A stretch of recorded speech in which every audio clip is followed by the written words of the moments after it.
Welcome, listener. Tonight, you will step into the halls of the Asylum of Echoes, a forgotten place, where silence itself becomes alive.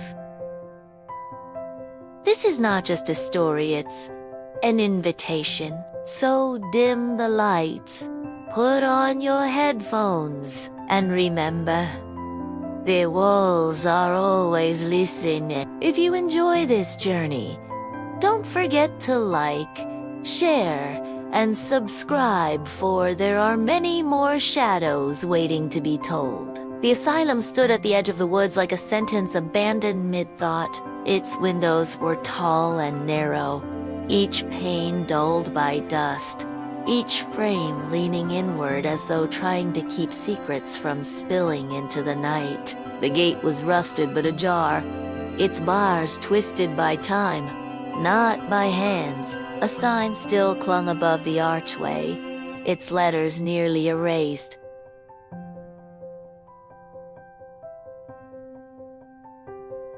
St. Augustine's Hospital for the Mentally Unwell. The word unwell had bled away, leaving only well, a cruel joke of rust and rain. David Holloway stopped at the threshold, his boots crunching on gravel that had not been walked in years. He was a journalist by trade, but by temperament he was a collector of stories that refused polite company. His editor had told him not to waste time on urban legends, but David had learned early that legends linger because they are stubborn about being forgotten. And the legend of St. Augustine's was older, heavier, louder than most. They said no one who entered after dark left unchanged. They said the asylum remembered its patients too well. Some claimed to hear screams, others laughter, and some few, but enough to matter, said the walls spoke in your own voice. David set down his duffel at the gate. Inside it, a recorder, 2 cameras, a bundle of candles, batteries, notebooks, and a revolver that he had never fired but had inherited from a grandfather who believed every story ended better with a gun. He pulled out his phone to check the time. Jam 10 lewat 4 menit p.m. The screen flickered, then dimmed, as if the asylum disapproved of being timed. He looked up at the moon. Thin clouds crossed it, quick as closing blinds.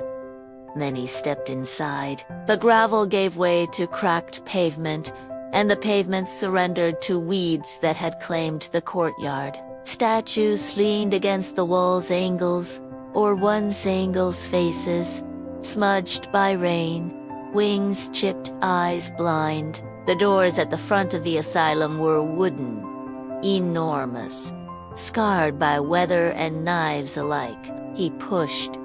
They yielded with a moan, and the breath of the place met him, damp and medicinal. The air inside smelled of iodine and rot. The foyer stretched high, balconies on either side, staircases winding upward like spines. Dust shimmered in the beam of his flashlight, falling in patterns like the snow of forgotten winters. He clicked the recorder on. St. Augustine's Asylum, he said, voice steady though his chest resisted. Entry, 10:12 p.m. No trespassing signs at the gate, but no one here to enforce. Local rumor. 37 patients vanished when the asylum closed in 1952. Official story. They were transferred. No records of where? He paused. The recorder clicked softly, like an attentive listener. They say the building kept them. That's what I'm here for. To see if walls can keep what the world forget. His voice echoed back at him, delayed, distorted, lower. Not unusual acoustics in old halls can play tricks. But when the echo said, "What the world forgets," the pronoun shifted. "What you forget?" He froze. The recorder in his hand was silent. The words had not come from it. David turned in a slow circle, the flashlight trembling across peeling paint and sagging portraits. One portrait stopped him. A doctor, coat crisp, face stern, eyes like knives. The brass plate beneath was corroded, unreadable. He raised the flashlight higher. The eyes in the painting shone wet. He blinked, looked again just.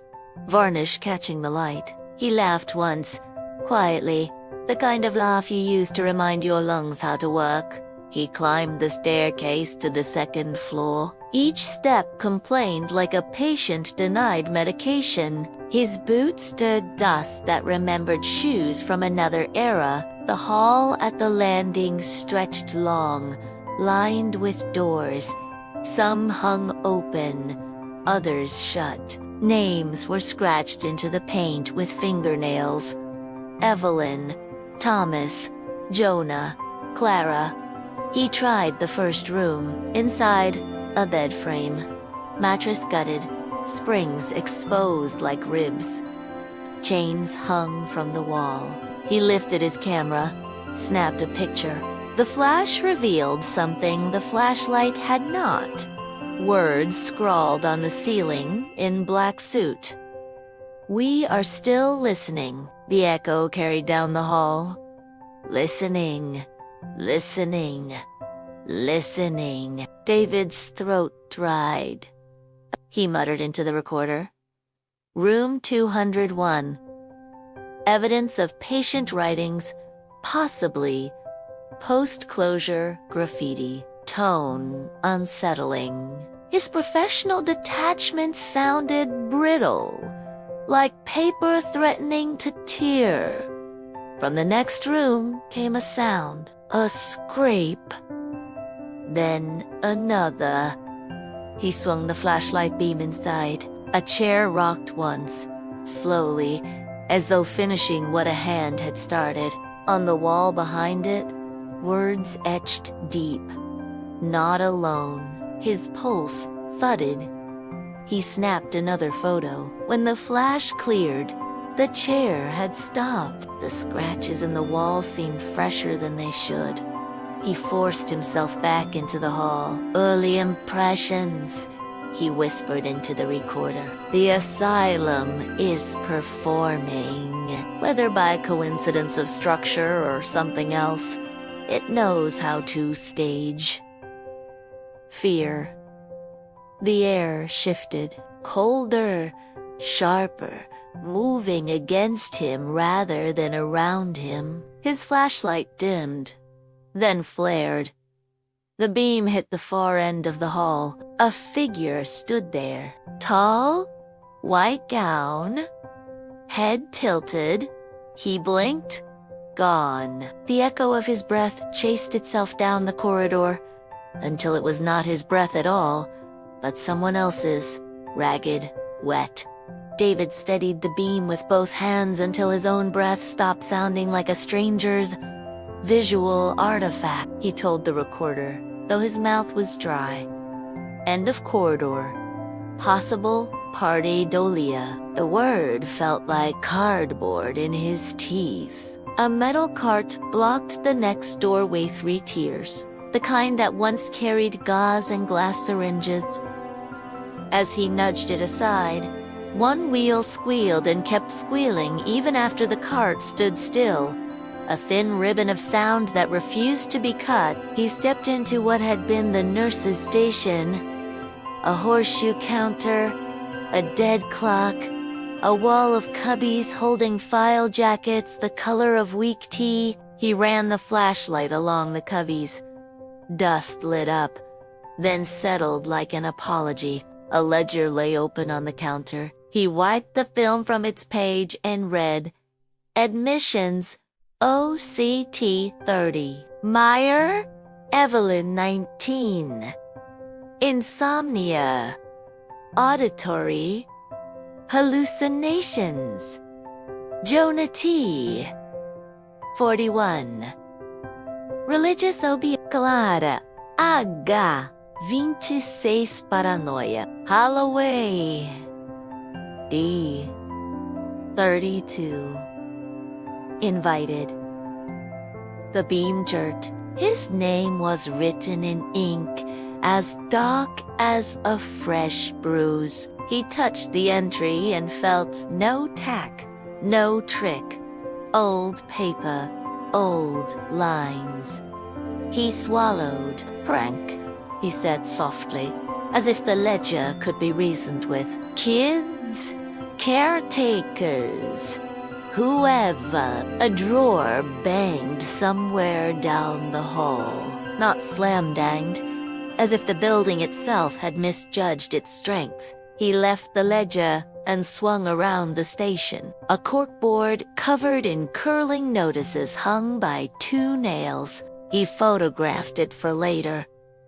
Electroconvulsive therapy schedule, meal rotation, hydrotherapy guidelines. A typed memo was pinned. Crooked, its title underlined twice. Echo Protocol Week 1 Pilot. David read the first lines. Patients report that hearing their own voices played back at delay intervals 3 to 7 seconds induces recognition events. Continue structured exposure. Avoid prolonged sessions. Dr. Bell insists on staff presence behind glass at all times. A drop of something condensation spotted the page as he leaned closer. It spread into the word recognition until the letters blurred. He wiped his thumb across the droplet and smelled steel and old water. The recorder in his pocket clicked. A voice spoke through its tiny speaker, his voice, but older, sandpapered, strained. David, if you hear this, skip the theater. Don't sit in the chair. That's where. Static, then a wet scraping, then nothing. He stopped breathing for a full count of 5. He hadn't played anything back. He hadn't recorded that message. He turned the recorder over. The red light was steady. Recording. He pressed stop. The light stayed on. He pressed again, harder. The light blinked off, blinked on, blinked off. The screen showed 10:12p. Again, though his first entry had been minutes ago. Okay, he said to the air, because talking was a way of hanging rope between 2 points. Okay, he moved on, following the corridor to a double door with wired glass panes. A red stencil over the lintel read treatment theater. His mouth remembered the older voice. Skip the theater. He put a hand against the bar. Cold. He pushed. Rows of bolted chairs stepped down toward a sunken room behind a waist-high rail and arena made clinical. In the pit, a single padded recliner under a cage of lights, and opposite it, a wide pane of black glass. An observation room, mirror to the observed. The smell here was different ozone and singed dust, a memory of electricity. The microphone over the chair was a blunt black bud with a cloth-wrapped cord. David's flashlight caught a switchboard against the wall. Toggles labeled Channel A, Channel B, Delay, Feedback. The delay dial's numbers were rubbed away. He raised the recorder. Main theater intact. Observation behind glass. Switchboard for audio loops. This matches. The Echo Protocol memo, if they were playing voices back at delay. He trailed off. His own words bobbed back to him out of the theater's air with a delay of 4 seconds. This matches the Echo Protocol memo. The Echo carried an extra grit, as if dragged over concrete. Then the Echo added a sentence he hadn't said. "Sit down, David." He froze. The chair waited, impossibly ordinary in its padding, as plausible as a dentist's. The observation window across the way was just darkness, but the hair at the base of his skull lifted. He kept to the rail, staying out of the pit, and skirted the rows to the side door. It opened onto the observation room, small, low-ceilinged. A desk littered with spools of tape and a microphone identical to the one above the chair. A second recorder sat on the desk, a twin of his, but older. Metal battery door, nicked casing, a curl of labeled tape inside. He lifted it. On the tape, "My record day 3 in blue fountain pen ink." He set his own recorder beside it and pressed record. Observation room, found tape marked "Mi record 3. Evelyn Maya was on the admissions ledger. "I'm going to." He stopped. On the other side of the glass, in the theater, someone sat in the recliner. White gown, bare feet, hands folded, head tilted. The throat tightness came back, sharp and clean, but training kept him moving. He swung the flashlight down, the light flattened across vinyl. The chair was empty. The glass cooled under his breath. He printed his fingertips on it and became briefly grateful for any surface that took his shape and gave it back. Then letters wrote themselves in the fog his breath had left. "Listen." He backed away until his shoulders met the air behind the glass darkened as if a shadow had leaned in. He pressed play on the old recorder. Tape hiss. A hum. Then a girl's voice, young, steady. "My name is Evelyn Meyer. You want me to say it even if it doesn't feel like mine. You think if my voice returns, my name will too." A man's voice, tinny with its own echo. "This is Dr. Bell. We're going to use delayed playback today. Evelyn, I want you to listen for yourself arriving. Evelyn again. For myself arriving." What? A pause. Paper on a clipboard. "Airy." The tape clicked. In the theater, something knocked twice. A short, patient rhythm. David killed the playback. The knocking continued. Too neat to be structural. It wasn't at the observation window. It was inside the glass. He wanted distance. Any distance. He left the old recorder running, scooped up his own, and shouldered out into the aisle, up the steps, through the side door, into the corridor's cool dullness. His beam found a sign. Patience Wing Fine. Away from theater, away from the voice that wasn't his voice. The patient's wing had a different silence closer. Padded, doors here had viewing slots like narrowed eyes. He peered into the first. A room no larger than a walk-in closet. Cat bolted to the floor. The walls scored by a patient's persistence, words scratched everywhere. But one line recurred, over and over, crossing itself, angling down like rain. What I said is not what I said, is not what I said. A rhythm without meaning that had become its meaning. He photographed, moved on. Second room, Drawings in charcoal, the stick figures clean and careful, each with a round open mouth, each with no ears. Third, tally marks by the 100, scored into the paint until the plaster bled white dust. In the corner, a child's paper boat sat on the floor, perfectly dry. He didn't touch it. Halfway down the hall, the temperature ticked downward, a measurable notch. Breath plumed. He spoke into the recorder for proof. Temperature drop, patience wing. His voice in the air returned the sentence but changed the verb. It remembers you. His thumb tightened on the recorder so hard the casing creaked. He reached a junction where a glass door divided the wing, a faded placard. Women. He pushed through.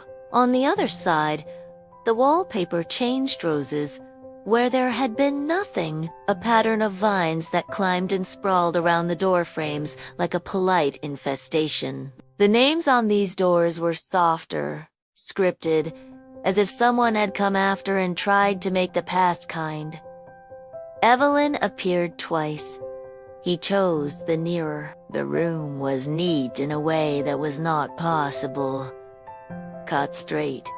Pillow plumped. A journal on the table. The journal Scholastic had long since died and lay slack like a snapped vein. David stood still long enough to decide to move anyway. He opened the cover. The first page bore a date. October 31st. Below, a line of careful block letters. They say listening is a cure. What if the cure is what's sick? The next page had been pressed into from the back so hard the words scarred forward in reverse. He angled the flashlight, shading with his palm until the grooves rose into meaning. Drive. Bell says the echo will teach my voice how to come home. I think the echo wants a home of its own. Piper rasped in the hall behind him. He turned. No one. He pictured a nurse's skirt brushing a frame, a file rubbed off a shelf by a passing shoulder. He took a slow breath that didn't go deep enough and returned to the journal. Midway through, the handwriting sloped, then scraped, as if written while walking. Lines crawled up the margins. If I speak, the room speaks back. I tease not Emmy. I tease not Emmy. I tease not. The last page contained only a single sentence, written across the whole leaf in a hand that refused to fit. If anyone arrives, tell him to leave before he sits. The PA system somewhere down the hall. Squilda sounds so sudden and so institutional that his body remembered school bells and emergency drills. A voice flat, recorded, filled the corridor. Code white. Holloway to intake. Code white. Holloway to intake. Every door's viewing slot in the hall slid open at once. Not outward. Not inward. Open like eyelids. David's spine went cold so quickly it was almost a taste. He stepped backward, journal clutched stupidly in his hand, and clipped the doorframe. The journal hit the floor and fanned itself. All around him, the roses in the wallpaper seemed to lean. The lights along the baseboard flickered on, one after another, leading like runway bulbs toward the junction he'd come through to ward intake, stenciled in flaking paint over a cross corridor. He did not want to go. He went because he learned long ago that the fastest way out of a maze is to take the path that declares itself. As he followed the lights, a gurney rolled across the intersection ahead and paused as if to check traffic. No hands pushed it. Something lay on it under a sheet without a face. The sheet did not rise or fall. The gurney continued, turned left, and knocked softly twice against a closed door before the door opened by deciding to. David kept to the wall and turned after it. The intake sign hung from one nail. The room beyond had the architecture of welcome and the personality of ritual. Counter forms a wire basket for personal effects, a tray for pens. In the corner, a chair sat facing an intercom set into the plaster. The intercom's cloth grill was clean. He lifted his recorder. Intake. I was paged by name. Either someone knows I'm here or... He didn't finish the sentence because finishing it would make it too obedient to the room. The intercom crackled. No voice whined over a bottle. Then, faintly, his own voice. David, don't sit. That's where. The message from before. The static after. Then, a new sentence in the same voice but closer, as if the grill were a mouth pressed to his ear. We already started. The swinging doors behind the counter flapped inward. Air moved as if made by bodies that weren't there. The gurney waited with the patience of meadow. The lines on the floor, the kind that separates staff from patient, brightened like veins filling. And somewhere deeper in the asylum, the treatment theater hummed, a low frequency that made his eyes water. David stepped back into the hole. Doors along the wing clicked, one by one, locks seating or unseating themselves like knuckles cracking. He could see the observation window at the far end, a black rectangle with a smear of his breath still on it from a room away, in the glass. For half a second, a figure stood behind him, the tilt of the head precise. He didn't turn. He spoke to the recorder because it was the one thing still shaped like a choice.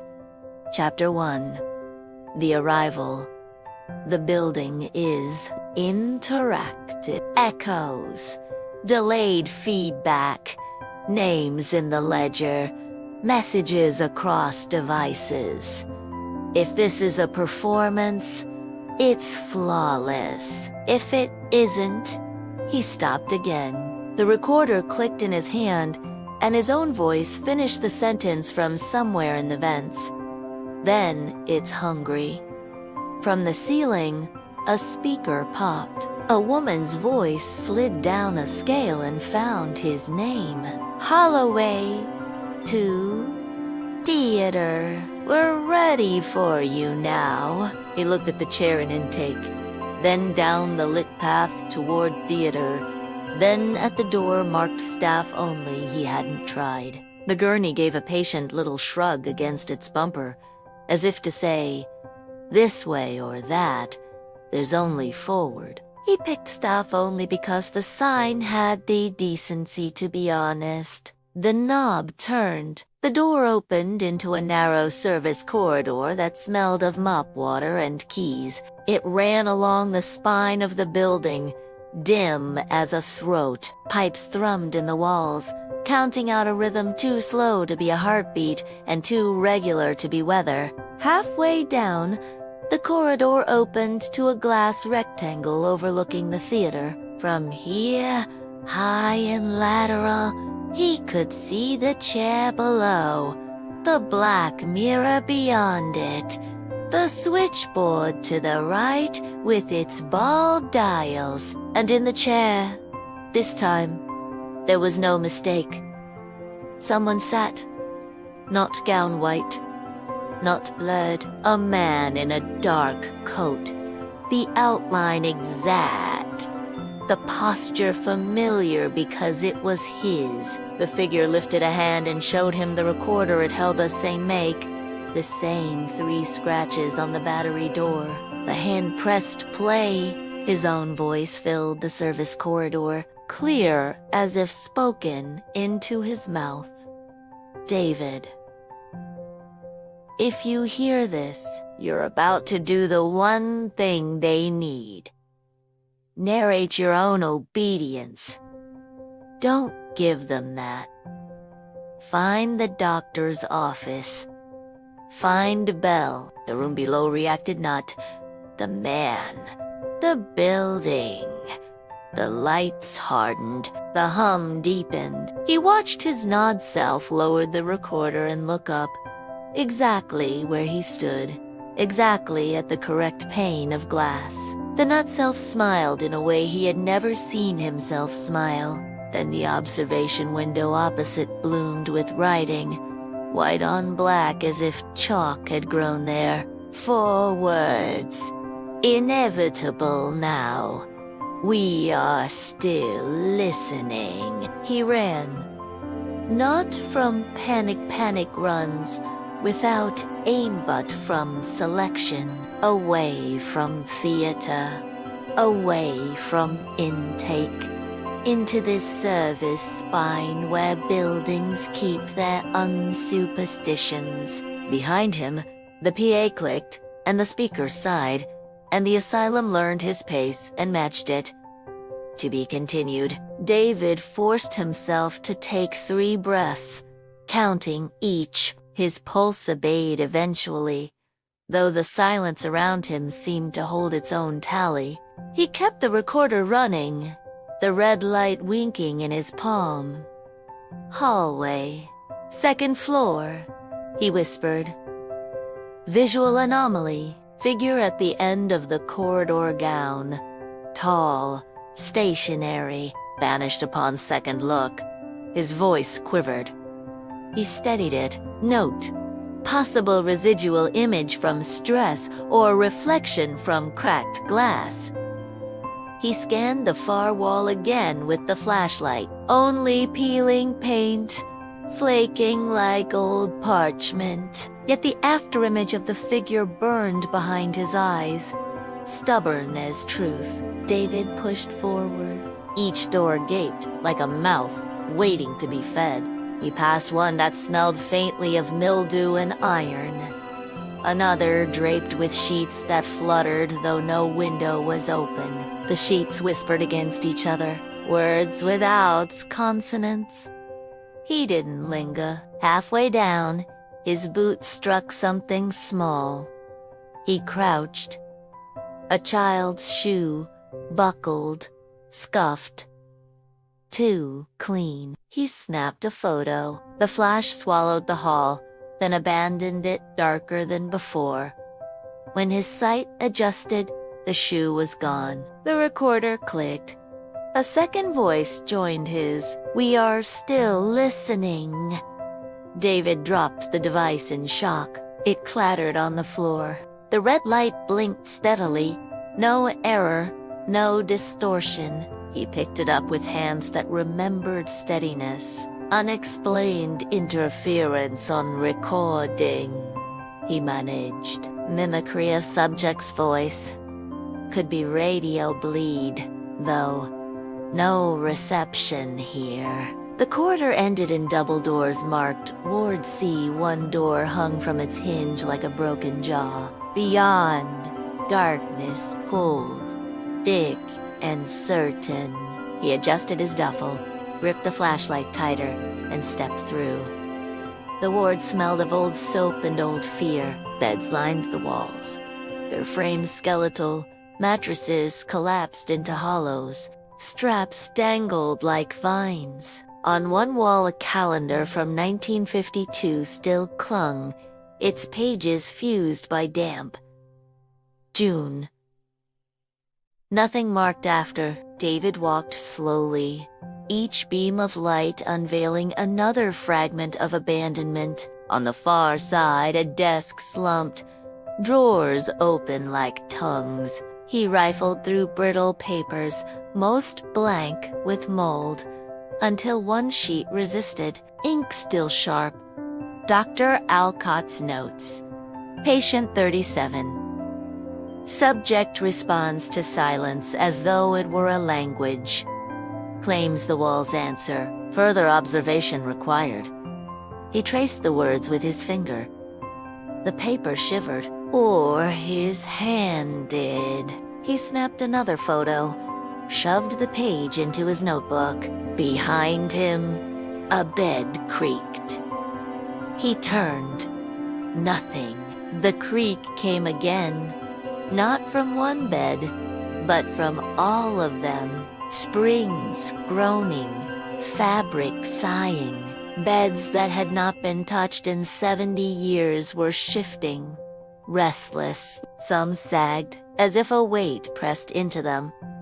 One strap tightened on its own, snapping taut. David backed toward the door. His recorder hissed, then whispered, "Not alone." The beam of his flashlight faltered, died. Darkness closed around him like a tide.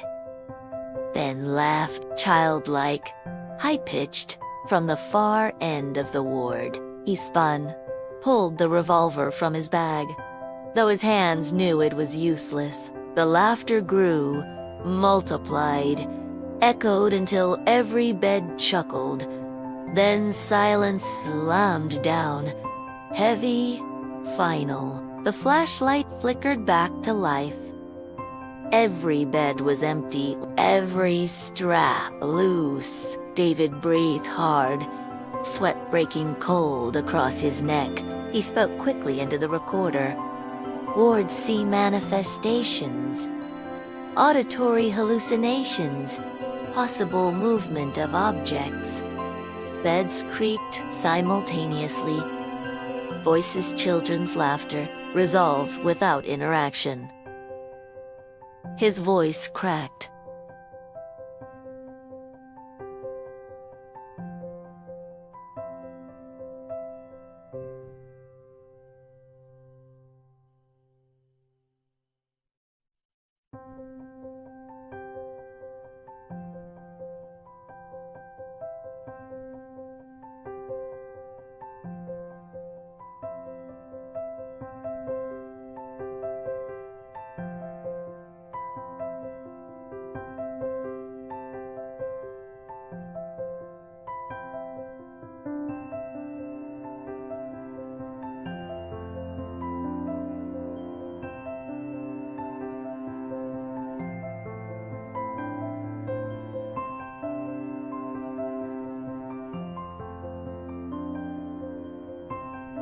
He stumbled back into the corridor. The hall was shorter now.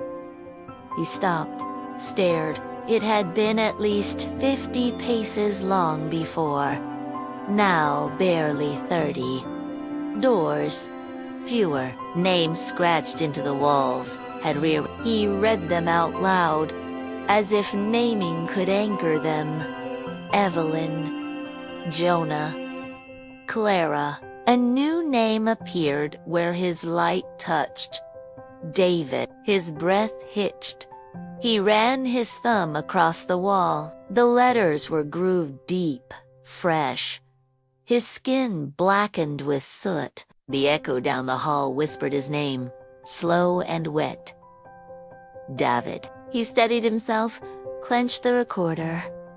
Hallway altered. Spatial distortion. Possible disorientation effect. My name inscribed on wall without prior presence. His tone cracked but held. The stairs loomed ahead, curling down to the foyer. He hurried toward them, boots thudding too loud, as though the asylum amplified every step to announce him. At the landing, he paused. The portrait of the stern doctor still hung. Eyes sharp, brushstrokes cracked, but now the brass plate was legible. Dr. Jonathan Alcott, Chief of Silence Therapy. The eyes glistened wet again. This time, one blinked.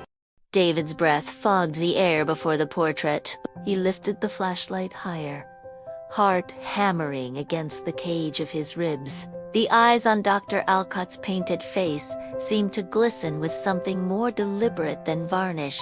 When the blink came again slow, deliberate, mechanical, David stumbled back, boots scuffing the stair. The brass plate vibrated softly, a hum beneath the surface. Letters re-etched themselves as though a hand inside the wall were carving fresh. Dr. Jonathan Alcott. Director. Silence Therapy Unit. 1921 to 1952. Below the dates, a final line burned into being. Holloway David. Intake pending. The beam quavered. He dropped the flashlight into his other hand and tugged his recorder close to his lips. The portrait altered. He whispered, my name added beneath Alcott's. Either elaborate vandalism or he couldn't finish. His throat had dried too, completely. The painted eyes blinked a third time. The portrait hinged open. Behind it, yawned a recess, no larger than a safe. Inside lay a tuning fork long. Steel, its prongs dulled, but intact. Next to it, a file folder bound in twine.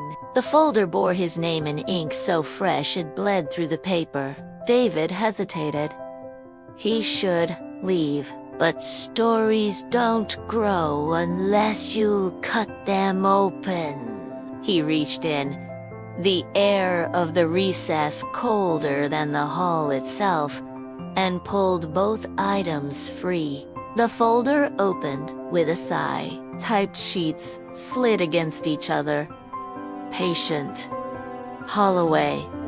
David. Date of admission. 10:12 p.m. Symptoms. Obsession with echoes. Compulsion to record. Prognosis. Receptive. He dropped the file as though it had burned him. It landed on the stair, pages fanning like white wings. The tuning fork vibrated in his other hand without being struck. The tone it released was low, subterranean, more felt than heard. The walls around him groaned in sympathy. His recorder clicked on by itself. A voice not his, not quite slid out. David Holloway, you've arrived. Downstairs. We're waiting. The stairwell shivered, dust spilling from the beams. The foyer below glowed faintly, though no light fixtures had power. The glow pulsed in time with the tuning fork's thrum, calling him down. David steadied himself against the banister. He closed his eyes, counted again 1, 2, 3, but the hum threaded through the numbers, seeding them with its rhythm. He opened his eyes. The foyer seemed further away now, though his boots already touched the next step. Chapter 1, he whispered, voice low, hoarse, the arrival. They know me. They knew I was coming. Files, portraits, names. Alcott's therapy wasn't silence. It was training the building to speak. And now it's speaking with me. The recorder clicked, hissed, and added a single word in his own voice. Downstairs. The stair groaned again, louder this time. David gripped the fork tighter, the vibration running into his bones. Then he descended, each step echoing twice, once under his weight, and once under something else's. At the bottom, the foyer doors to the basement had already swung open. The darkness beyond was patient, waiting. End of chapter, he rasped. I'm going down. And then he stepped into the dark. The basement air pressed heavy, thick with mildew and something sharper ozone, as though storms had been bottled down here. David's flashlight beam cut across concrete walls furred with mold, pipes sweating like nervous veins. The steps ended at a landing, then split into 2 hallways. One narrow, lit with broken emergency bulbs still coughing faint amber. The other wide, sinking deeper into dark. The hum from the tuning fork in his pocket resonated faintly in both directions, like a compass refusing to choose north. He raised the recorder. Basement! 2 corridors, lights flickering on the left. Darkness ahead on the right. The hum seems to spread evenly, which is unhelpful. He exhaled. Protocol. I'll try the lit path first. He raised the recorder. His boots echoed as he moved. Once, twice, 3 times. Then additional echoes, lagging, irregular. Step, step.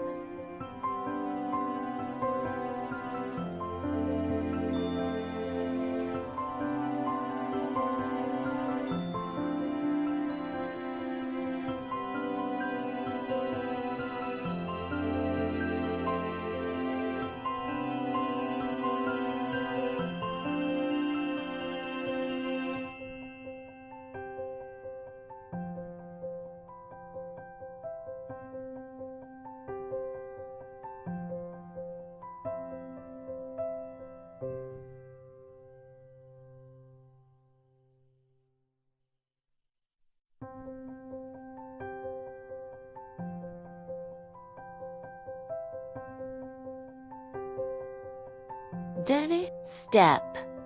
He stopped. The echoes stopped too, a breath late. The left hall ended in a door with wired glass. On it, black letters peeled. Hydrotherapy. He peeked through. Inside, tubs, upright and coffin-shaped. Their lids rusted shut, straps dangled from brackets like dead eels. The smell of chlorine clung like a memory that had survived 70 years underground.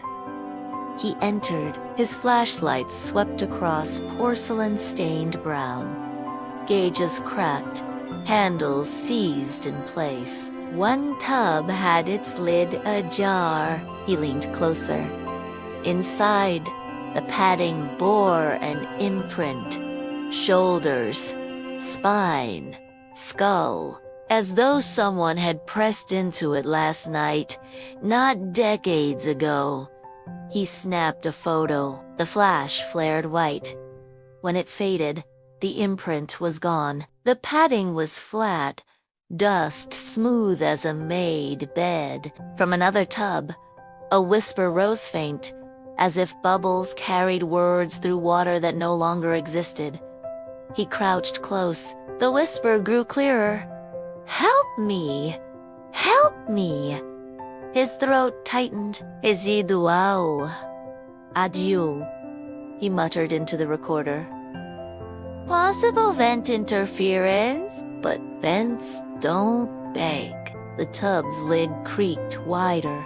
His light caught the latch, rusted but clean where fingers had rubbed. He pulled back, retreating toward the door. His boots squealed on wet tile. Wet.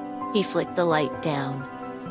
The floor shone slick. A puddle spread where none had been, reflecting the beam. The puddle rippled. Shapes formed in it, faces pressed up from beneath, mouths moving without air. They mouthed in unison.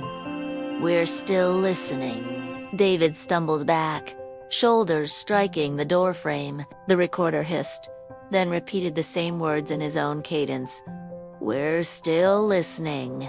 He shut the hydrotherapy door hard, breaths catching. The hallway beyond seemed different.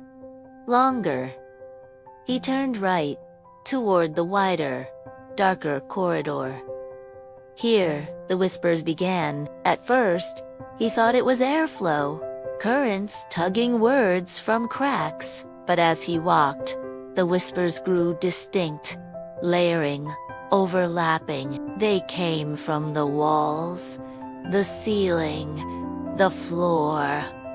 He's here, the Holloway boy. Don't sit. Don't.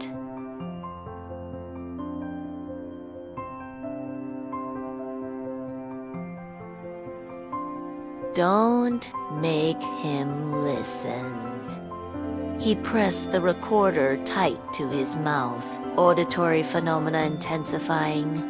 Multiple voices, some using my name, some warnings, some command tone varies, all directional. A vent above him rattled. He swung the beam upward. Hands gripped the grate, from inside pale bone thin. Clutching, they withdrew before he blinked, leaving only dust motes drifting. The whispers pressed closer. He stepped faster, his shadow stretched ahead, warped by the flashlight into something longer, taller, wrong. It bent at the joints in ways he did not. At last, the corridor widened into a circular chamber. His light revealed murals on the walls painted scenes of patients in beds, doctors at desks, nurses with syringes, but the faces had all been blacked out. Each mural eye was smeared dark, each mouth scribbled over. In the center of the floor lay a massive circle of chalk, symbols spiraled outward. Triangles, runes, letters in no language he knew. He crouched, snapping photos. His hand brushed dust aside, and he saw a phrase scrawled beneath. Echo is the cure. The chamber hushed. For the first time since entering the basement, the whispers stopped. Then, in the silence, a single voice spoke. Not from the walls, not from the vents, but from inside his skull. David, say something. We'll return it. His mouth dried. His hand clenched the tuning fork. The prongs hummed, low, expectant. Who are you? He whispered. The chamber repeated it, not in echo, but in chorus. Dozens of voices, male and female, young and old. All his own question fed back. Who are you? Who are you? Who are you? He staggered to his feet, ears ringing. Stop! He shouted. The chamber obeyed. Silence, then one voice, close, kind. You may leave now. The chalk circle pulsed faintly, light leaking from the lines. His recorder clicked on, his voice whispered through, though his lips hadn't moved. Stay. David backed toward the wall, the glow of the chalk circle breathing faint as a coal. His own voice lingered in the recorder, insistent. Stay. He shook his head. No. I'm here to document, not participate. His words echoed back with unnatural speed, layered until they almost drowned him. The fork in his pocket hummed louder, resonating with the circle. He drew it out, gripping it by the stem. The prongs thrummed without contact. The chalk lines flared, symbols twitching like live wires. The whispers resumed soft, intimate, pressed against his ears, though nothing touched him. Don't fight it. This is what you came for. We've been waiting. He pressed the recorder close. Whispers localized. Circle reacts to tuning fork. Correlation, not coincidence. His voice shook. This looks less like therapy and more like ritual. The mural eyes on the walls began to weep black streaks. The paint bled downward, dripping from faceless portraits of patients and doctors alike. Mouths reformed in the smears, opening and closing soundlessly until, in unison, they whispered with the walls. Echo is the cure. David's hand slipped on the fork. He clamped tighter, heart hammering. If echo is cure, he muttered, then silence is disease. The room answered not with words, but with applause. Hundreds of hands clapping, hollow, cavernous. The sound came from inside the walls, inside the floor, inside his chest. His ribs rattled with it. "Stop it!" he shouted. The clapping died instantly, as though obedient, and then a different sound replaced it. Crying, a child's sob, muffled from the far corner. He swung the flashlight. Nothing but bare wall. The sobbing grew louder, doubled, trebled, until the chamber was filled with its children, dozens, unseen, weeping in chorus. "Residual trauma," he whispered, though his throat was closing. Audio loop of patience. The recorder clicked. His own voice bled out, warped by grief. "You're one of us now." David staggered. "No, I'm not." The chalk circle flared, brilliant white, symbols rearranged, spiraling tighter, focusing on the center. The floor vibrated. Dust danced. The tuning fork in his hand shook violently.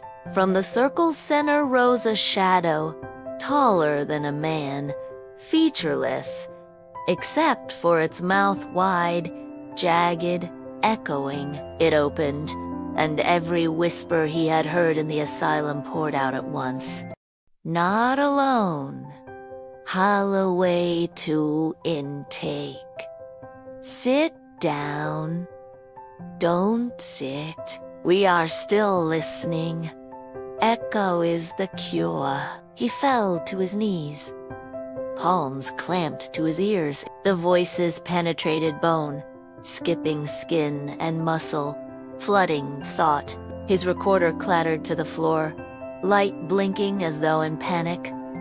The shadow leaned closer, its mouth stretched wider, black as a pit. Inside, he saw fragments. Evelyn's journal, Jonah's tally marks, Clara's drawings of figures without ears, then his own name, scrawled again and again across the dark. His own whisper slithered through. "David, just listen. That's all." He gasped, forced his hand down, and struck the tuning fork against the wall. The prongs rang, pure, steady. The circle's light faltered. The shadow recoiled, its mouth collapsing into silence. The murals froze mid-drip. The weeping stopped. The fork's tone lingered in the chamber, fighting with the last shreds of whispers. He rose, legs shaking. "Not tonight," he muttered. "Not me." He kicked at the chalk lines, scattering dust. The glow sputtered and died. The chamber exhaled, long and slow, like disappointment. The walls retreated into stillness. David scooped the recorder off the ground, breath ragged. Chapter 2, Whispering Halls. He croaked. Encounter. Manifestation. Chalk rituals. Auditory phenomenon. Possible projection. Tuning fork disrupted it. Circle neutralized. He glanced at the murals. Black tears had dried. The faces, still faceless, seemed less attentive. He should have left. Every rational instinct screamed at him to climb the stairs, exit the asylum, abandon this nightmare. But he found his boots moving deeper instead, toward a narrow hall at the chamber's far side. The air smelled faintly of ink. At the end waited a door with a plaque. Records Archive. He swallowed, wiped his mouth, and turned the knob. The door to the Records Archive groaned as David pushed. The hinges shrieked, reluctant, as though they hadn't been moved since the asylum's last breath. Inside, Rows of filing cabinets stretched into darkness, their handles gleaming faintly in his flashlight beam like teeth. Dust choked the air, but the smell of ink was stronger, fresher, as though someone had been writing only hours ago. He raised the recorder. Records archive. Cabenacinta. Smell of ink recent suggests intrusion. Or... He trailed off. The thought finished itself inside his skull. Or continuation. The beam caught the first cabinet. Its drawer hung open, stuffed with folders. He pulled one free. The cover bore the asylum's seal, but the patient's name had been scratched out, gouged until the cardboard was ragged. Inside, blank pages, dozens, except for the lesson, which a single line sprawled in heavy ink. Listening cures, speaking kills. He shoved it back, opened another. The name on this one was intact. Meyer? Evelyn. The notes began neatly. Patient exhibits auditory hallucinations. Reports hearing own voice at delay. Therapy. Supervised playback. Echo protocol. Dr. Bell presiding, but the handwriting warped with each entry, sliding sideways, darker, frantic. The final page screamed in capital letters. I am not what I said. Stop making me say IT. David's skin crawled. He slammed the drawer shut. The noise rippled down the rows of cabinets. Each drawer slid open by itself, a cascade of metallic rattles. Folders spilled, papers fluttering into the air like startled birds. The flashlight beam caught hundreds of sheets spiraling upward. On each page, words scrawled themselves as he watched his own words, sentences he had spoken into the recorder since arriving. His throat closed. No, no, the papers shouted him down. His voice came from every sheet, every angle, layered into a storm. St. Augustine's Asylum. Entry 10:12 p.m. Room 201. Evidence of patient writings. Residual audio circle neutralized. Encountered manifestation. Each word grew louder, overlapping, until the archive itself shook. Cabinets clanged like drums, drawers slamming open and shut. David staggered back, clutching the tuning fork. He struck it against the floor. The tone rang clear. Pages stilled mid-air, shivering like leaves in a frozen wind. Then, slowly, they drifted down. The cabinets sighed and shut, one by one, a domino collapsing into silence. Only one drawer remained open at the far end. Inside lay a single folder labeled Holloway. David. His hands trembled as he lifted it. The first page bore his photograph tonight's, impossible, taken as he stepped into the foyer. Notes filled the margins. Symptoms: compulsion to document, fixation on echoes, exposure to treatment, observation via chamber rituals, outcome.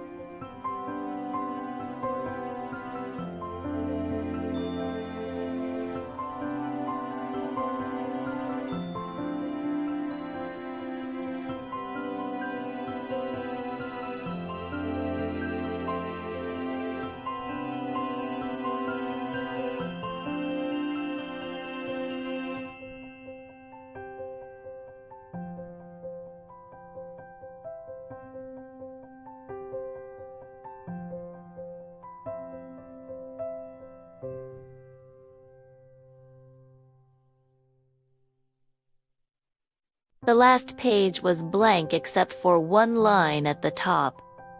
Patient will attempt to leave during chapter 2. He froze.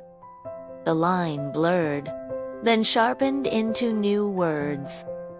Patient will fail. The air thickened. Whispers returned, swelling from the corners of the archive. Not a crowd this time, just one voice. Deep, patient, male. You're in the records now. Once we write you, we keep you. David's pulse slammed. He shoved the folder back, slammed the drawer. No, he said aloud. His own voice echoed back instantly, mocking. No, no, no. He spun and bolted from the archive, down the corridor, the flashlight jittering with his stride. The whispers pursued, not in sound but in words crawling the walls as he passed. We are still listening. Holloway intake. Don't sit. Don't sit. He reached the circular chamber again. The chalk circle was smudged, broken, but faint light still pulsed in the cracks. The murals stared faceless, streaks of black frozen mid-drip. His recorder clicked on. His own voice rasped. You can't leave at the end of a chapter. David hurled it across the chamber. It skittered, sparks flickering, but the red light stayed on, blinking, recording, mocking. He pressed the fork hard against the wall. The vibration thundered through stone. The whispers faltered, then thinned into silence, chest heaving. He whispered to no one and everyone. End of chapter 2. Whispering halls. They want me written into this place. But I'm not staying, the recorder hissed, whispered one last word. Yet, and the chamber went dark. The dark pressed close after the whispers faded. David leaned on the wall, pulse still clanging in his throat. The fork had gone quiet in his hand, but its weight was heavier than steel, heavier than bone. He lifted the recorder from the floor where it had landed. The red light blinked, steady, unbroken, as if nothing had happened.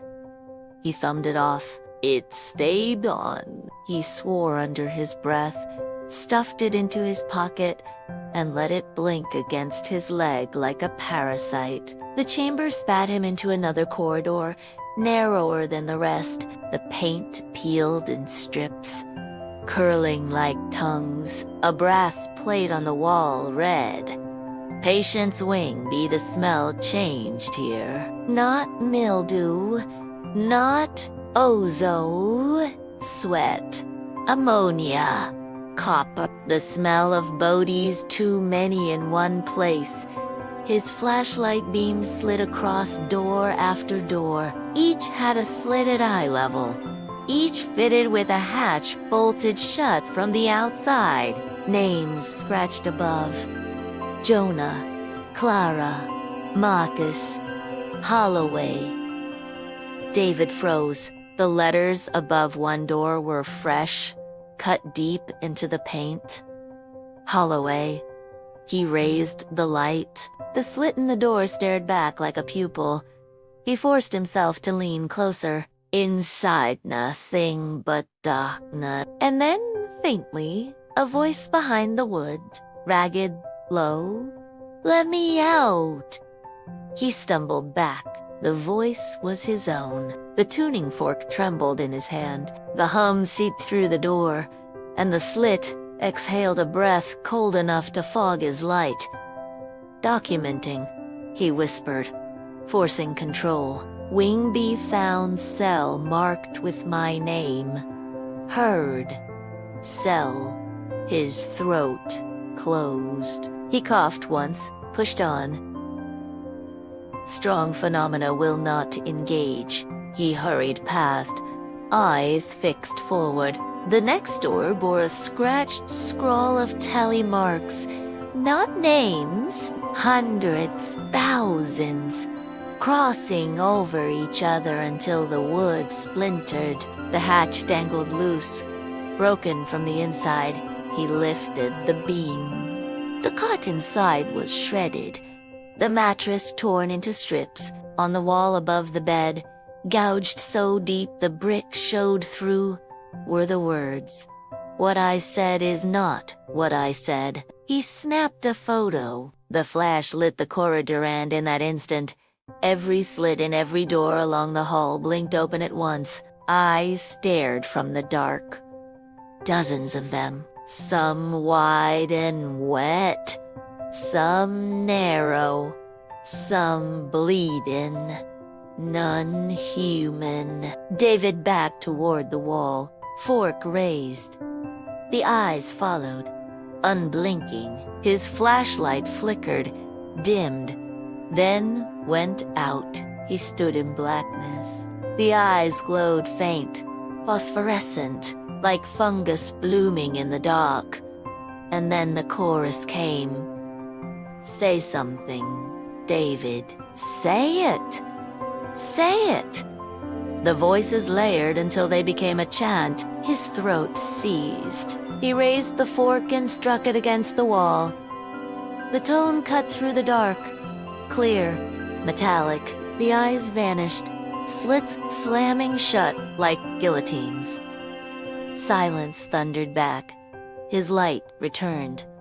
The corridor was empty. He staggered forward, breath ragged. The hall bent left, opening into a ward lurger. Rows of beds lined up, straps dangling, pillows stained. Shapes lay under some of the sheets. Too still. Too neat. He crept closer, hand trembling on the fork. He lifted a corner of the nearest sheet. Beneath lay only a pillow, folded to mimic a face. He exhaled, shaky, moved to the next. Pulled. This one wasn't pillows.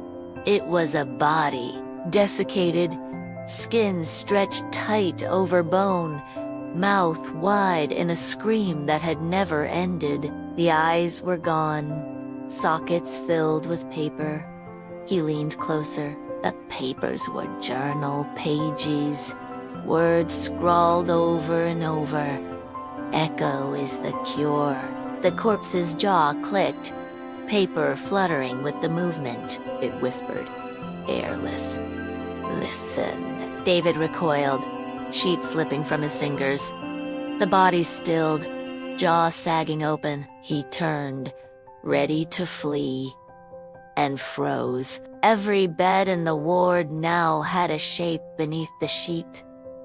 Dozens, rows, silent, waiting. The recorder in his pocket clicked. His own voice sighed out. "Don't wake them." David froze, sweat dripping cold down his temple. The ward stretched long, each bed identical, each sheet rising just enough to suggest a body beneath. None of them moved. None of them breathed. The recorder in his pocket whispered again, faint, "Don't wake them." He forced his breath shallow, careful. Each step squeaked too loud on the cracked linoleum, and with every sound, he felt the beds lean toward him in some invisible way. His flashlight beam swept slowly across the rows. Every sheet glistened faintly with damp, as though condensation gathered on skin beneath. He muttered into the recorder, his voice paper-thin. "Ward B? Dormitory. Multiple beds occupied. Unclear if remains or projections." Corpse in first bed had paper in mouth. Message repeated.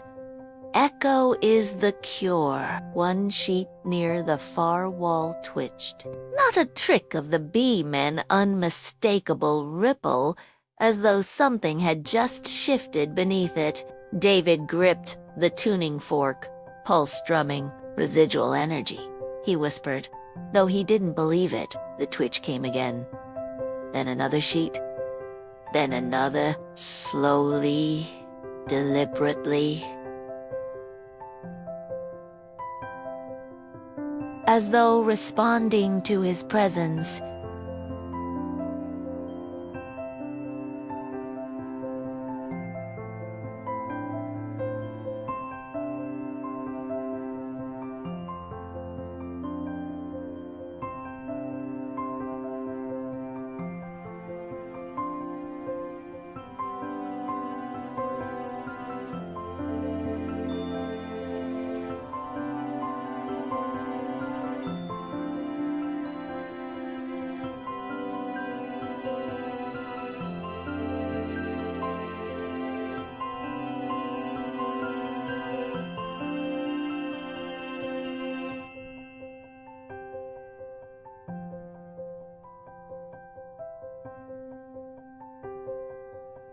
His boot scuffed. Every bed twitched at once. The whisper rolled through the ward, not loud but unanimous.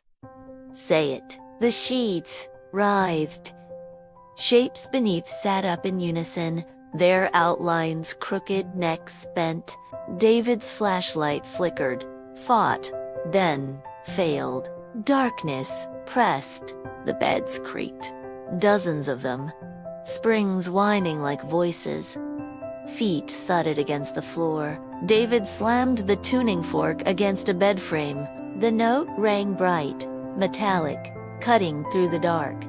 The creaking stopped instantly. Silence choked the air. His light flickered back, weak but alive. The beds were empty. Every sheet flat, except one. At the center of the ward, a single figure sat upright on its bed, sheet pulled at its waist. Its face was hidden in shadow. David raised the light. The face was paper, pages layered, torn from journals, glued across bone. Black ink bled from eye holes. The mouth was a jagged tear across the pages. It spoke in a rustle of paper. "You're late?" David stumbled back, throat closing. "Who are you?" he rasped. The paper face tilted. The ink around its eyes dripped like tears. "We are records. We are what was said. You write us. You keep us. You never stop." It lifted a hand, fingers folded from journals, knuckles creased margins. In its palm lay a tape reel, labeled in fresh ink. Holloway D. Session 1. David shook his head. "No, I never." The paper figure leaned forward, voice rising with the hiss of parchment burning. "Session 2 begins now." The beds around it rippled again. Sheets writhed, shadows shifting beneath. David bolted, fork clutched tight, ducking through the ward's far door into another corridor. This hallway was narrower, lined with windows into cells. He forced himself to look. In one, claw marks gouged into glass from the inside. In another, a man-shaped silhouette pressed against the wall charcoal, not flesh, but breathing. In a third, a child's voice whispered, "Please don't write me down." Though the cell was empty, David muttered into the recorder, voice shaking. Hall past Ward B, manifestations escalating. Hallucinations interactive. The recorder cut him off. His voice, warped, spat back. "Not hallucinations. Patience." He shoved it into his pocket, breathing ragged. The fork buzzed faintly. Warning or plea. The corridor ended at a heavy door marked special observation. Its window was blacked out. A plaque beneath read, "Dr. Jonathan Elcott, Director. The fork trembled harder in his grip. He hesitated, hand hovering on the knob. Behind him, beds creaked again, voices rising. Say it! Say it! Say it! He swallowed, whispered. Chapter 3. Patience Wing. Reached Alcott's chamber, and he pushed the door open.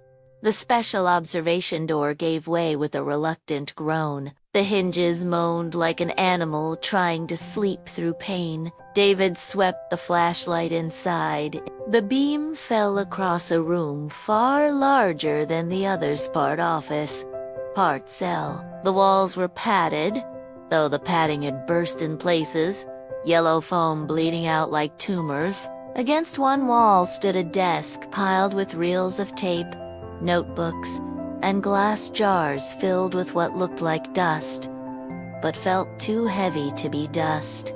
On the desk, a brass nameplate. Dr. Jonathan Alcott, David whispered into the recorder, voice low. Alcott's chamber located. Hybrid office and patient ward, evidence of audio experimentation. His throat tightened. Possible containment room. The flashlight beam found the far wall. There, bolted upright, stood a tall chair. Not a recliner like in the treatment theater, this one was skeletal. Its frame steel. Its back lined with dozens of microphones wired into the padding. A patient's throne for listening, not comfort. The microphones hummed faintly, though no power should have reached them. David approached the desk. He thumbed through one notebook. The first page bore Alcott's handwriting. Precise. Echo Protocol. Revision 7. Silence is contagious. Voice inoculates, but voice repeats itself.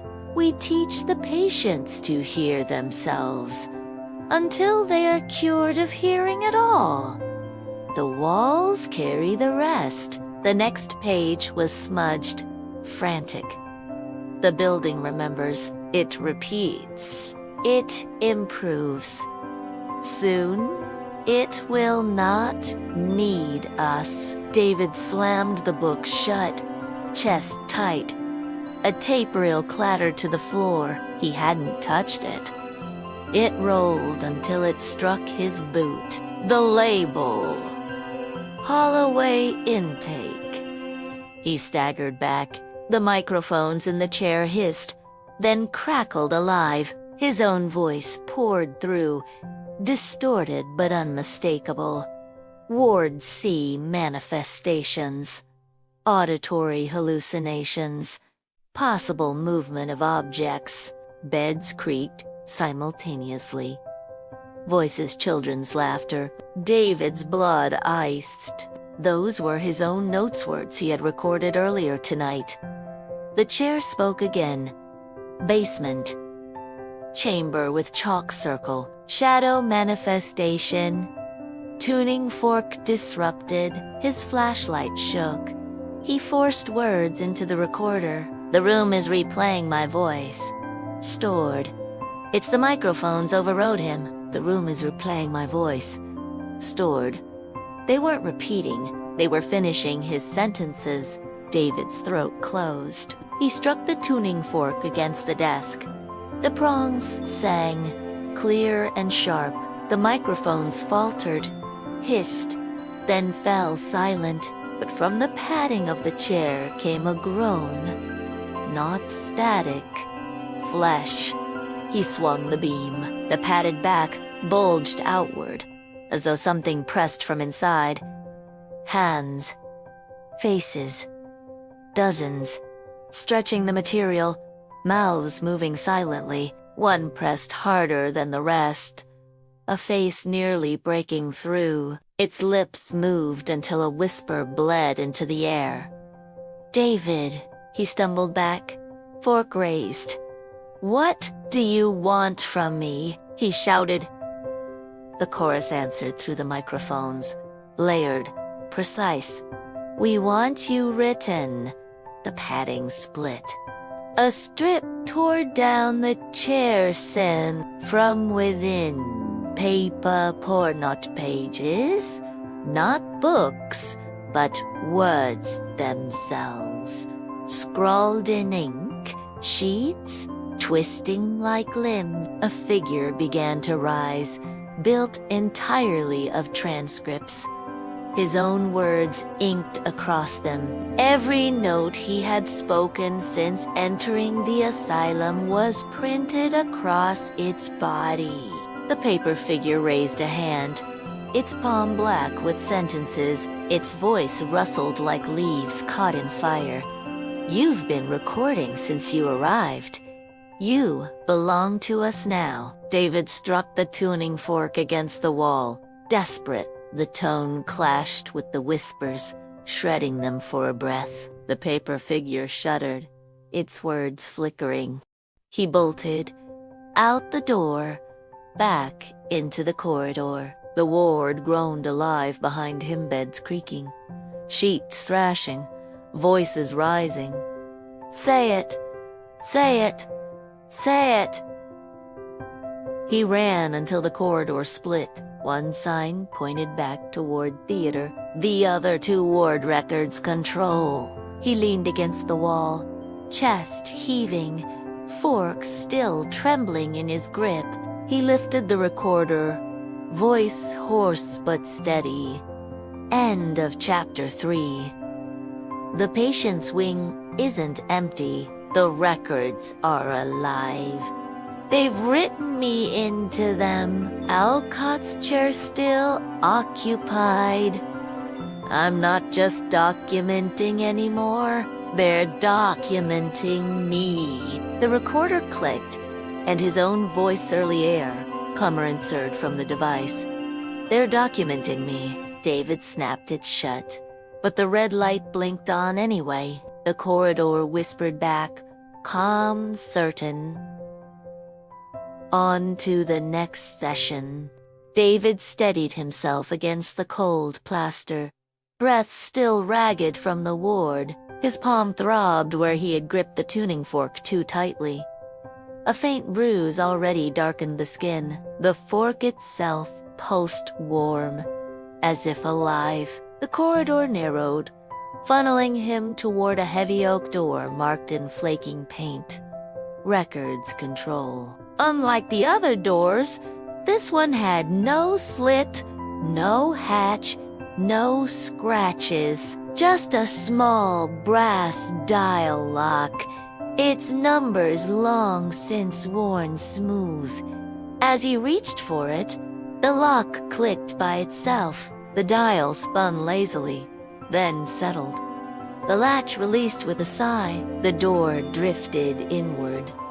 Inside stretched a vast chamber. Shelves towered like ribs, stacked with ledgers, tapes, and reels. Some shelves bent under the weight of paper, their frames groaning.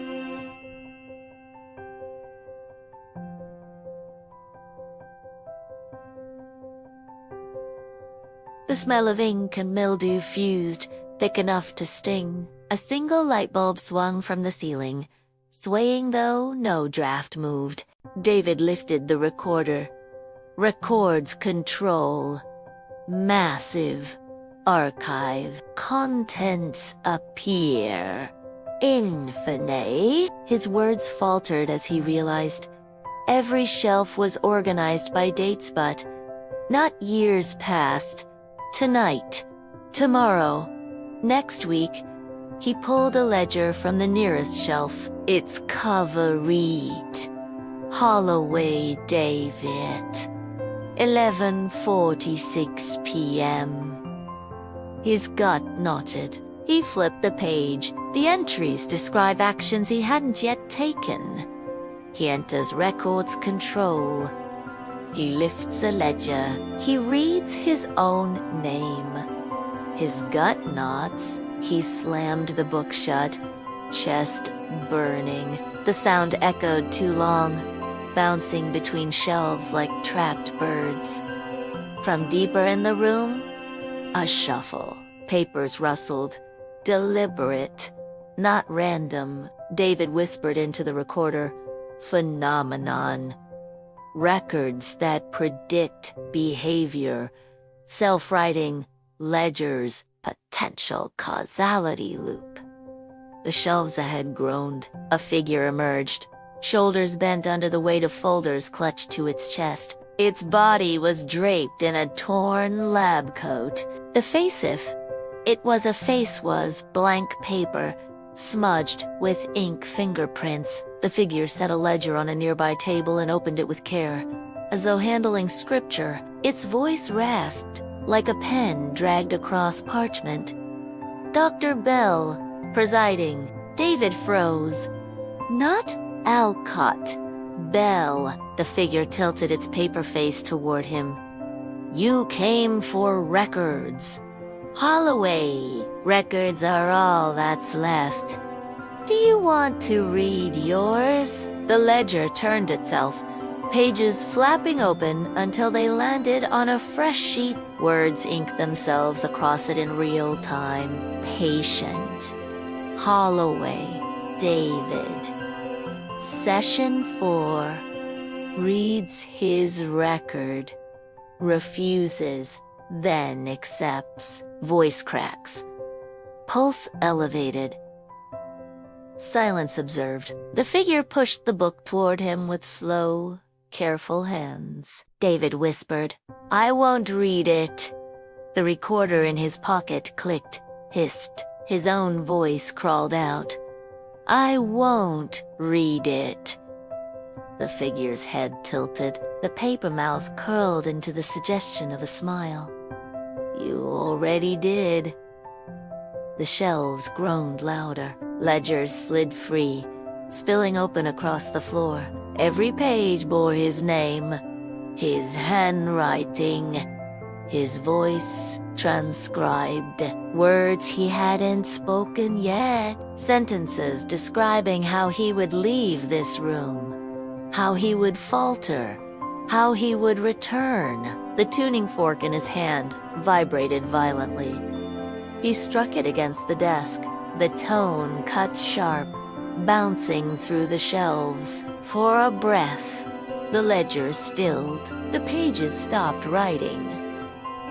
Then, slowly, they began again, but in his own hand. David's chest tightened. His handwriting scrawled across a dozen pages, a dozen futures. One line stood out, bold, ink bleeding through the page. You cannot leave until you finish the chapter. The figure in the lab coat leaned closer. Dr. Bell is listening. He always listens. Shall we continue your intake?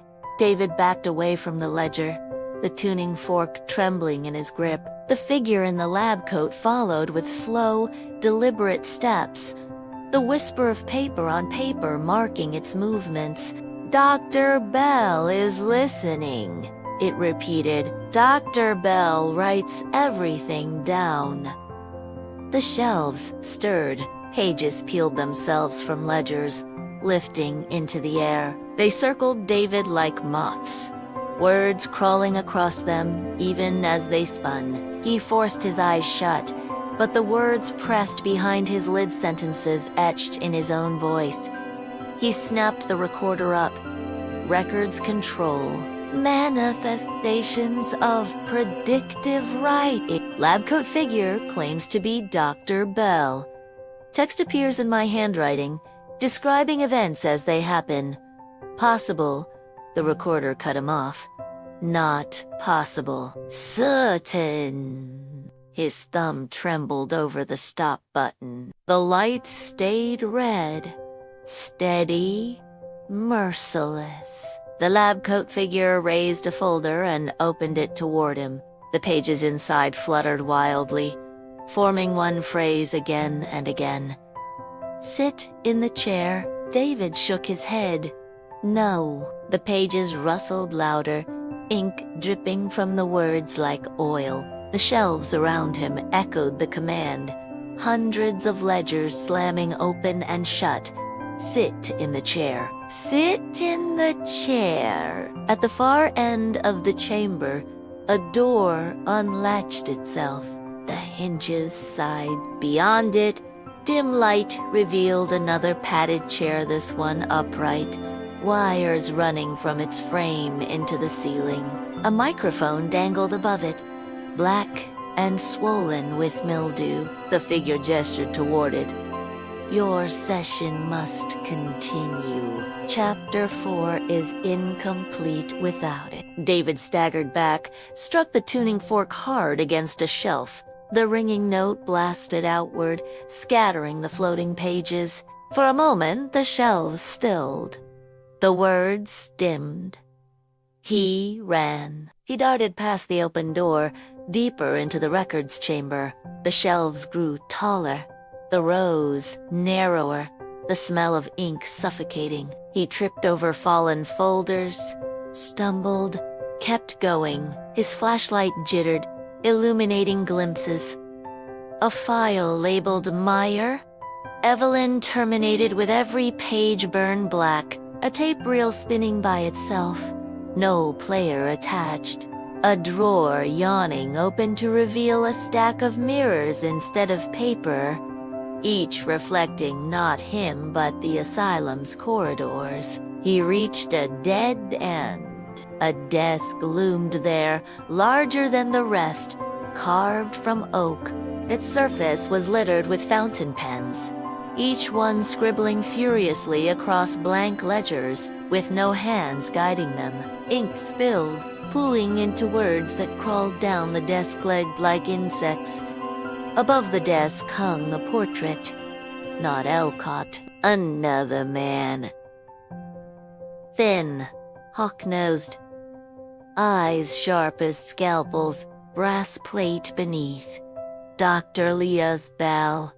Chief Archivist. David's chest tightened.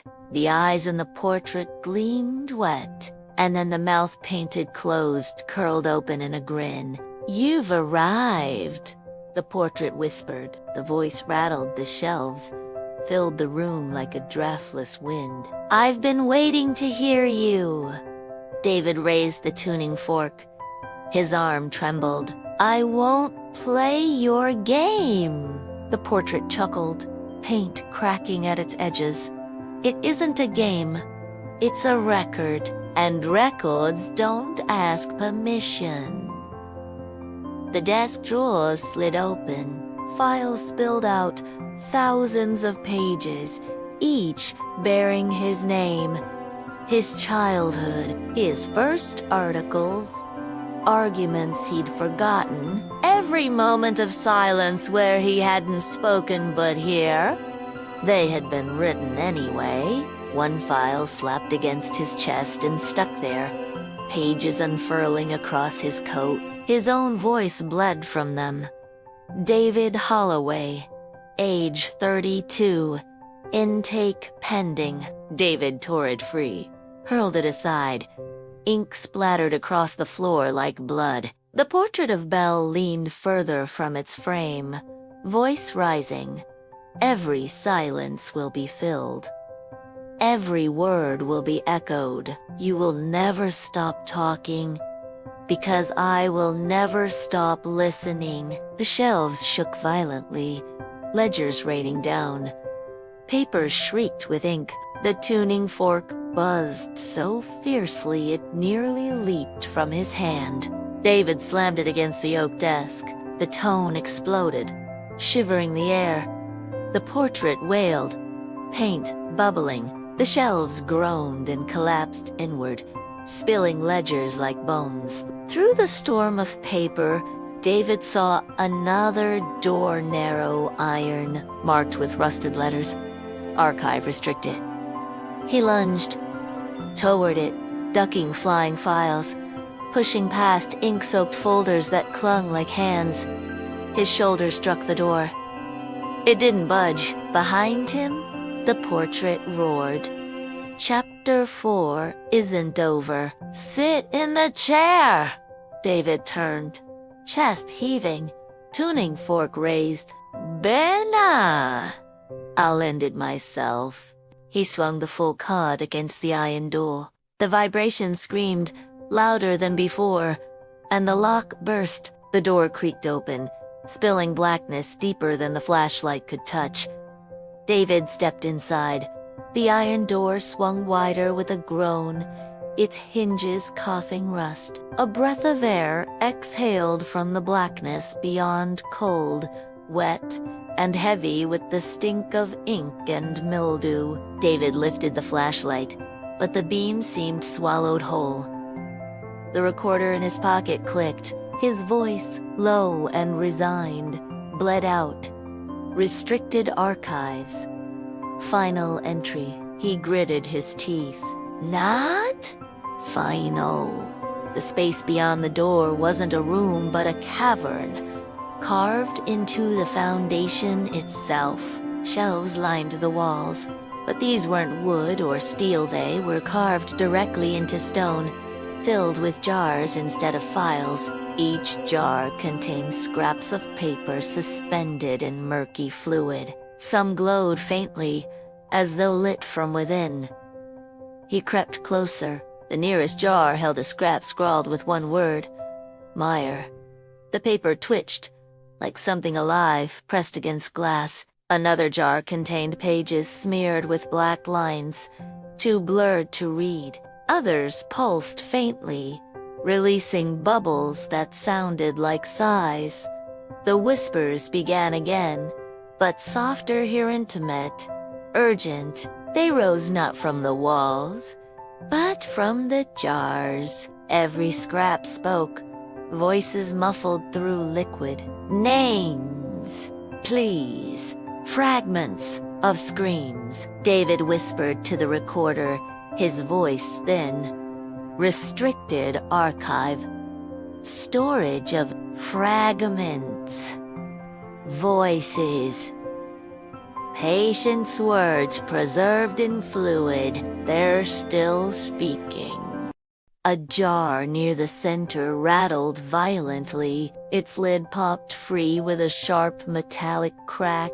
The liquid inside spilled across the floor, black as ink. From it rose letters, thick as leeches, swarming together. They climbed one another, forming a shape, a torso, then arms, then a head. The figure stood before him, dripping black, its surface crawling with words. In the shifting mass of letters, one phrase burned brighter than the rest. Dr. Bell. The thing's mouth opened, a jagged wound of text. The voice that poured out was deep, smooth, deliberate. At last, the patient arrives to meet the archivist. David stumbled back, tuning fork vibrating in his hand. You're not real? He gasped. What is real? Bell's voice answered. If not, what is recorded? I keep every silence, every stammer, every lie you've told yourself. Do you want to hear them all? The words on the figure's body writhed, reshaping sentences he knew, moments of his own life transcribed, his first interview, his editor's dismissal, arguments with his father, every late-night muttering into a recorder. They rose and fell like scars across the figure's skin. David struck the tuning fork hard against the wall. The clear note rang, slicing the air. The Bell figure shuddered, words breaking apart, dripping into black fluid again. But the vibration didn't stop. It had only steadied it. The words rearranged, faster, more frantic. The voice thundered. Strike it again! Give me your frequency. Complete the session. The shelves rattled. Jars burst one by one, spilling ink and pages across the floor. The fragments crawled toward the figure, merging into it, feeding it. Its shoulders widened, its face sharpened. The cavern roared with thousands of voices, all speaking his name. David, David, David. He clamped his hands over his ears. The sound wasn't entering through them anyway. It was inside, vibrating bone, blood, thought. The figure loomed. You can't escape the record. You are the record. Desperation surged. David raised the tuning fork high, then hurled it into the heart of the figure. The prongs pierced the mass. For a split second, silence fell. Absolute, crushing. Then the fork rang by itself, louder than anything he'd ever heard. The vibration tore through the cavern, shattering jars, ripping words from the walls, collapsing shelves. The figure howled, its body unraveling into letters that scattered like ash. David fell to his knees, clutching his head. The sound tunneled through him, shaking marrow, and then like a switch the fork went still. Silence.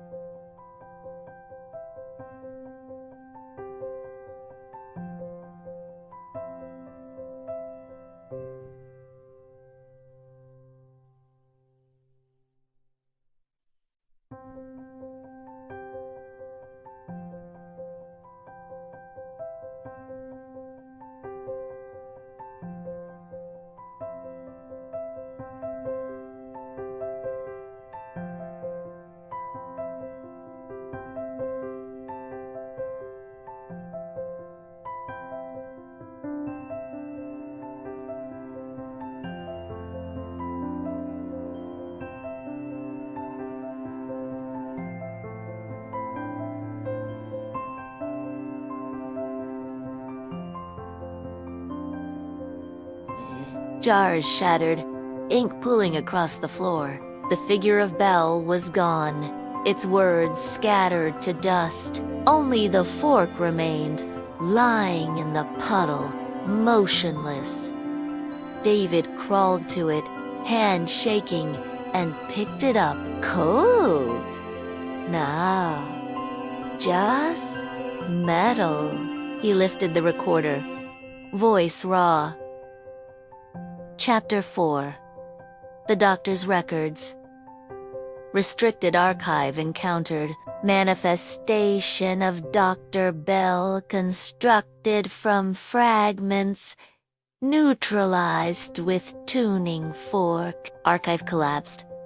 I don't know if it's gone or just moved. From the darkness above, a single word whispered down, softer than breath.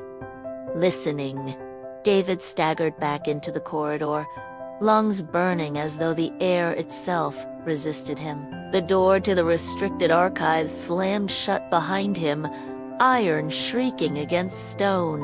For a moment, the silence felt heavier than the noise had it, pressed on his ears until he wondered if he'd gone deaf. Silence. The recorder clicked in his pocket.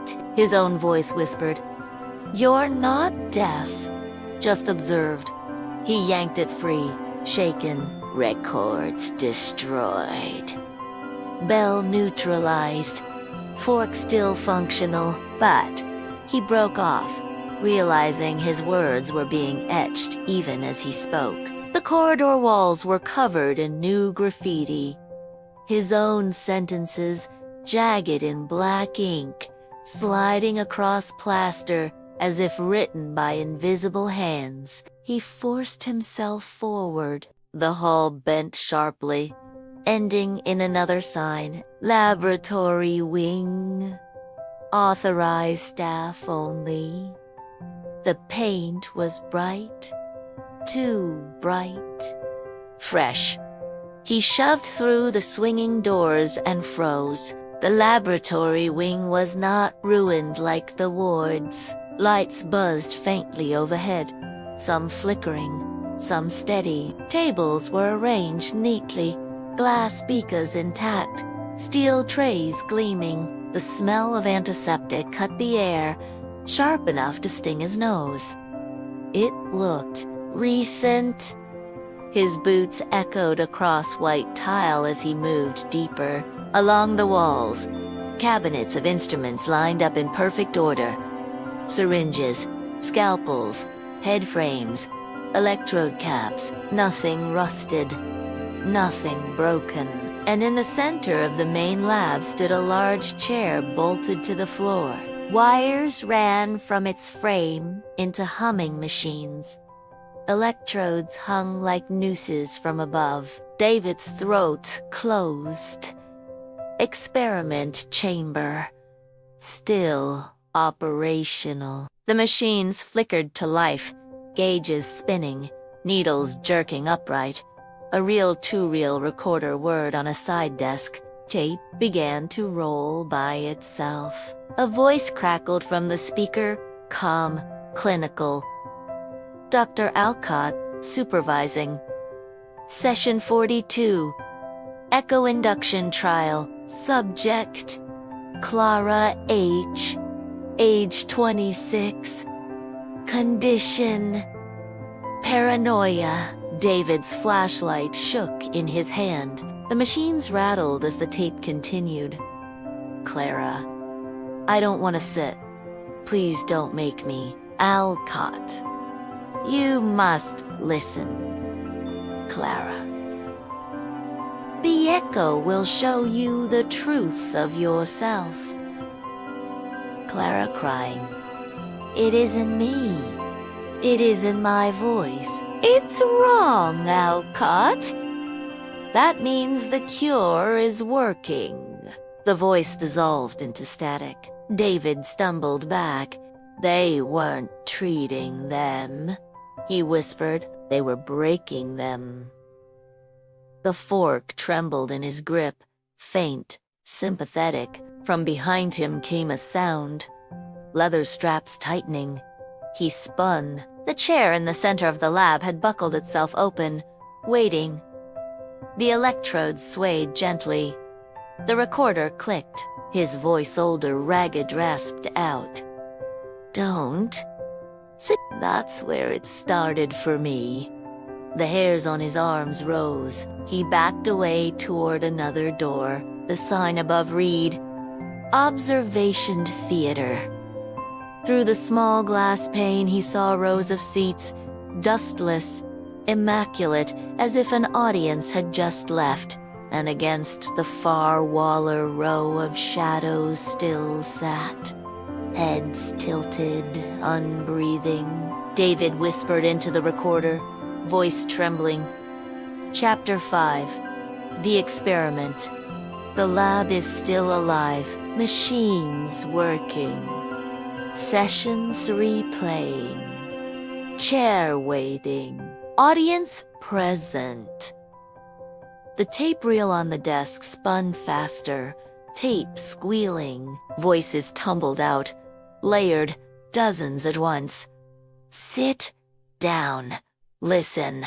Echo is the cure. The fork hummed violently, nearly leaping from his hand. And then, beneath the chorus, a single voice cut through. Calm. Confident. David, it's your turn. The voice slid through the lab like a blade under the skin. David clutched the tuning fork tighter, the vibration running up his arm like a fever. The chair in the center of the room seemed to breathe. Straps twitched as if fingers pulled them tight. The electrodes overhead swayed, cords brushing the chair's arms like impatient hands. David forced his breath steady, raised the recorder. Session evidence. Chair appears autonomous, voices demanding compliance. Possible. His words stuttered. Possible replication of past trial. The machines shuddered. Gauges ticked upward. The tape reel on the desk spun backward now, squealing, replaying voices at warped speed. Clara's scream. Jonah muttering prayers. Evelyn whispering, "It isn't me? It isn't me." Then David's own voice, "Basement chamber." Tuning fork disrupted. He froze. "That was mine. Mine." The speaker laughed his laugh, layered over itself, stretched until it broke. The observation theater door banged open. The shadows he had glimpsed inside shuffled into the lab, dozens of them, patient-shaped, faces featureless but heads tilted in recognition. They filled the room, surrounding him, silent as gravestones. One shadow stepped forward, raised an arm, and pointed at the chair. The chorus returned, whispering, "Sit down. Listen. Echo is the cure." David's pulse thundered. He shook his head. "No, I'm not your patient." The recorder in his pocket hissed, his own voice older, broken replied, "You already are." The shadows closed in. Their outlines trembled, flickering like film. As they moved, they shed pages scraps of paper that fluttered to the floor. He snatched one up. On it, in his handwriting, Session 43, Holloway. Resistance minimal. Subject seated. Echo initiated. The words crawled across the page, writing themselves as he held it. His name bled darker and darker until the paper tore in his grip. "No," David whispered. "Not me." The tuning fork writhed in his hand, vibrating hotter, stronger. He struck it against the desk. The tone blazed through the lab, scattering the shadows like smoke in wind. The chair groaned, its straps flailing. The machine screamed, needles slamming red. The reel-to-reel cracked, tape spooling across the floor in coils. From the broken speaker, Dr. Alcott's voice crackled through. "Patient Holloway is uncooperative. Increased delay interval. 5 seconds. 10, 20. Force the echo until he forgets which voice is his." David's flashlight flickered, dimming. He staggered back toward the observation theater door. The seats inside were empty now. Every shadow had entered the lab, all except one. At the very back row, a single figure remained seated. He froze. The flashlight beam wavered over it. It was him. David Holloway, coat the same, recorder in hand, head tilted. The double's lips moved, though no sound came. Then, in the silence, the words bloomed inside his skull. "Sit down, so I can stand up." The fork nearly leapt from his hand, screaming with vibration. The chair's straps lashed like whips. The shadows surged closer. He raised the recorder to his mouth, voice shaking but firm. Chapter 5. The Experiment. "They're trying to replace me. Trying to seat me. I will not comply." The shadows screamed, dozens of voices bleeding into one word. Comply. The lights burst. Glass showered. The room drowned in dark. Darkness swallowed the laboratory. The hiss of machines died, leaving only the echo of his pulse. David stood still, fork buzzing in his fist, recorder burning red in his pocket. The shadows edged closer, their paper limbs rasped against the floor, voices overlapping in fractured chant. "Sit. Sit. Sit. Sit." The chair loomed, its straps reaching like eager arms. For a moment, David swore it leaned toward him, an iron body starved for flesh. He pressed the recorder to his lips, voice breaking, lab collapsing, shadows demanding compliance. Chair is alive, intention, assimilation. The red light winked back at him, and his own voice whispered from the speaker, intention, assimilation. The fork shrieked in his hand, tone rising higher, sharper. It wanted to be used. He struck it against the floor. The vibration exploded outward, scattering shadows and violent shudders. Pages ripped free from their bodies, fluttering like black birds. The chair screamed, "Not metal, not machina." Human howl trapped in bolts and straps. It lashed against the floor, wires sparking, gauges bursting. The overhead microphone swung violently, spewing static like fire. From the broken speaker came Dr. Bell's voice, calm as ever. The echo is not meant to heal. It is meant to consume. Every silence is an empty stomach. Every voice is food. David staggered toward the observation theater. He shoved the door open and stumbled inside. The rows of seats stretched upward into black. On every chair sat a version of himself, dozens, hundreds, each holding a recorder, each whispering. Their lips moved in perfect sync, voices layering into a wall of sound. David Holloway, patient, subject, listener. The real David clutched his fork, lifted it high. "I'm not yours," he shouted. The echo shouted back, 1,000 throats in his own voice. "I'm not yours." The sound shook the theater. Dust rained from the ceiling. Seats quivered, floorboards bowed. His double in the back row rose at last. Recorder clutched. Eyes black voids. It stepped forward. "Sit down," it whispered. "So I can walk out." David's chest clenched. If he resisted, the shadows would drag him to the chair. If he complied, the asylum would claim his voice forever. He chose neither. He slammed the tuning fork against the steel railing. The note screamed, higher than pain, louder than thought. Every copy of himself convulsed, paper shredding from their faces. The double staggered, jaw unhinging in silent rage. The fork glowed white-hot.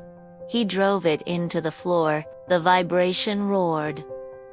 Seats ripped free. The theater walls cracked, fractures spidering across plaster. The echoes shrieked, collapsing into fragments. The double unstuck, its body splintered into pages midair, scattering into ash.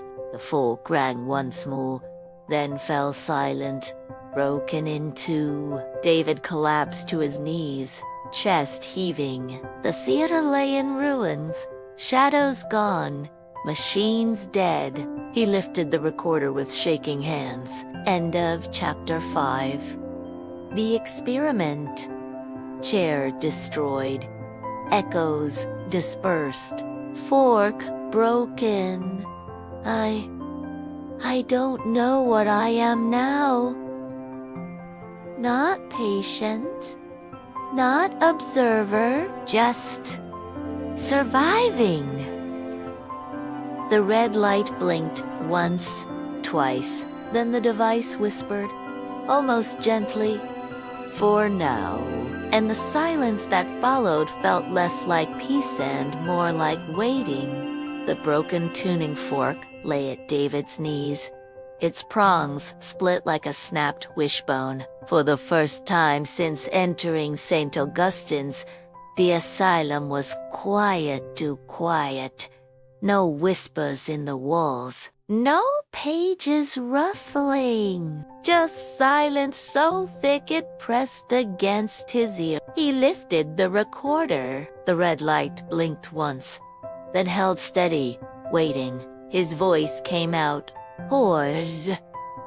Chapter 6. The Last Echo. Tuning fork destroyed. Shadows dispersed. Theater collapsed. Silence. But it feels wrong. Like silence that belongs to someone else. He rose unsteadily. His legs trembled with exhaustion. Every step across the wrecked theater echoing louder than it should. The aisle sloped upward, leading him to a door-marked exit. His heart surged. Could it be that simple? He pushed. The door opened onto a corridor. No sunlight, no outside, just another hall. This one pristine, fresh paint, clean floors, humming lights. At the far end, double doors labeled Administration. David forced himself forward. The quiet was unbearable, oppressive. The absence of whisper worse than the whisper itself. He muttered, half to himself, half to the recorder. Feels staged. Too clean? Too prepared. The double doors opened without touch. Inside stretched a wide office. Bookshelves lined the walls, filled with thick black binders. A grandfather clock ticked steadily in the corner, its pendulum slicing silence into neat intervals. At the desk sat a man, thin, hulk-nosed, dressed in a spotless suit. His eyes gleamed with the sharpness David had seen in portraits. Dr. Elias Bell. Not an echo. Not a figure of paper. A man. Mr. Holloway, Bell said, voice smooth, untouched by age. You've given us an excellent record. David's throat dried. You're supposed to be dead, Bell smiled. Records do not die. They only repeat. I warned Alcott when he grew sentimental with his patients. Silence cannot be cured, only harvested. And here you are, giving me silence and voice in equal measure. David tightened his grip on the broken fork. I'm not yours. Bell gestured to the shelves. You already are. Every word you've spoken since you crossed the gate is here. Every hesitation, every scream you denied. You belong because you've been written. David shook his head. Then I'll stop speaking. Bell leaned forward, eyes glittering. Try. David snapped his mouth shut. His jaw ached with the force of holding silence. The recorder clicked. His own voice, unbidden, spilled out. Chapter 6. The Last Echo. Bell speaks. Holloway listens. His stomach lurched. The words weren't from memory, they were happening now. The recorder was narrating him in real time. Bell rose from the desk, tall and deliberate. You see, it isn't your mouth that matters. It's your existence. The asylum itself records you. Even silence speaks. David stumbled back. The broken fork bit into his palm. He whispered through clenched teeth. Then I'll erase myself. Bell's smile widened. At last, a patient who understands the cure. The shelves rattled. Binders snapped open. Pages flew into the air, spiraling, forming a cyclone of black words around him. Every sentence he had ever spoken since childhood spun in ink. His first interview, his late-night mutterings, tonight's terrified notes.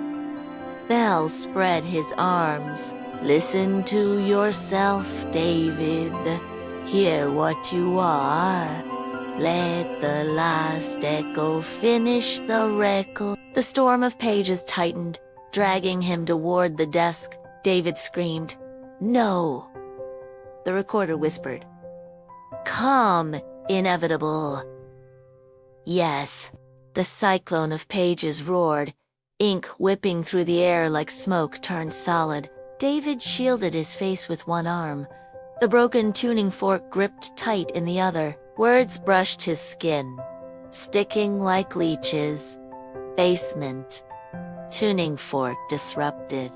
Don't sit. That's where it started for me.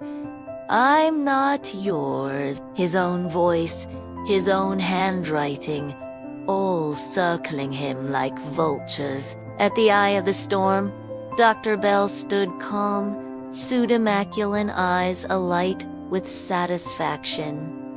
You see, Mr. Holloway, you filled the archive beautifully. Not even Elcott gave me such detail. Every word, every fear, every doubt. You've given me the perfect patient. David spat through gritted teeth.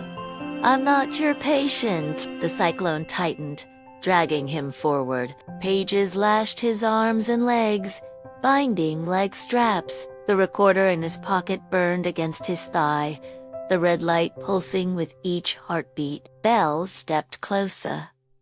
Then prove it. Erase the record. Silence yourself completely.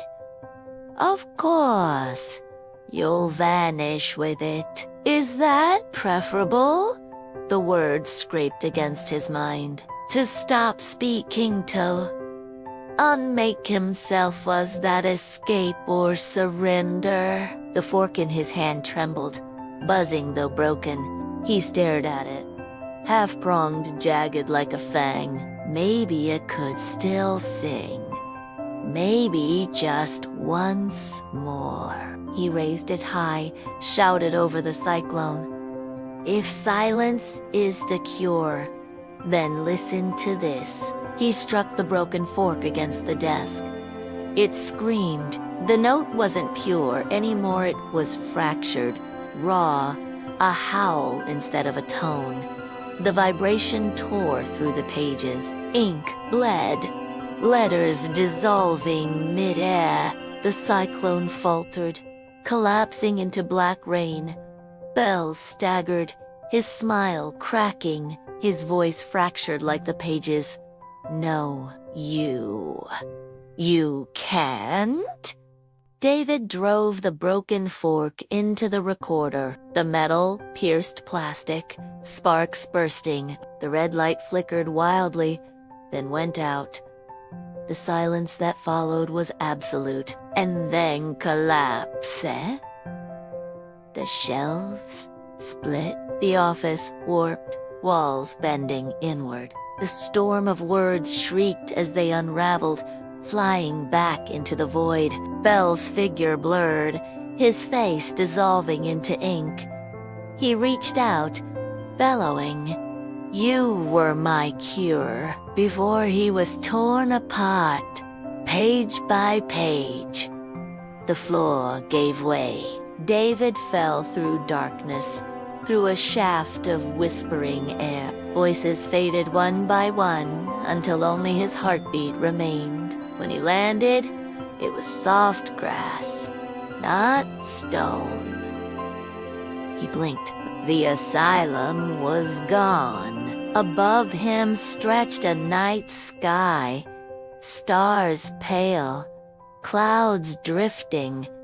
Behind, only a field where a ruin should have stood. His recorder lay shattered beside him, the fork broken in two, silent. He sat there, gasping, listening. No whispers, no echoes, just wind moving honestly through trees. He whispered to the night. To no device, no archive. End of chapter 6. The last echo. I'm free. For the first time since stepping through the asylum gate. No voice answered.